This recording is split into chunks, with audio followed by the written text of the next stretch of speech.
தொடர்ச்சியாக பதவி ஏற்கிறதுக்கு முன்னாடியே முதல் வழக்கே பார்த்தீங்கன்னா போக்சோ வழக்கு.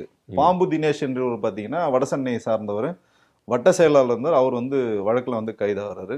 அடுத்தது பார்த்தீங்கன்னா ஒரு தாவைக்கை சார்ந்த எளிய ஆட்டோ டிரைவர் ராயபுரம் சட்டமன்ற உறுப்பினர் வந்து அருவாளில் வந்து கேக் வந்து வெட்டுறாரு.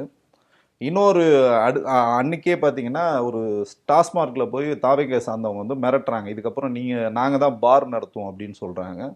இந்த மாதிரி பல இடங்கள்ல வந்து உங்க குற்ற செயல்களில் வந்து ஈடுபடுறாங்க. தஞ்சாவூர் எம்எல்ஏ சரக்கு பாட்டிலோடலாம். ஆமா, தஞ்சாவூர் எம்எல்ஏ வந்து அந்த வெற்றியை வந்து கொண்டாடி இருக்காரு.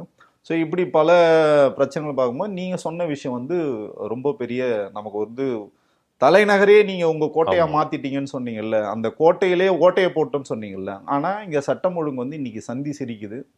ஸோ இதெல்லாம் வந்து அவர் வந்து கையில் வந்து எடுக்கணும். அவர் வந்து சொல்லியிருக்காரு, உங்களுக்கு வந்து ஃப்ரீ ஹேண்டடாக நான் கொடுத்துருக்கேன்னு ஒரு விஜய் அவர்கள் சொல்லியிருக்காரு.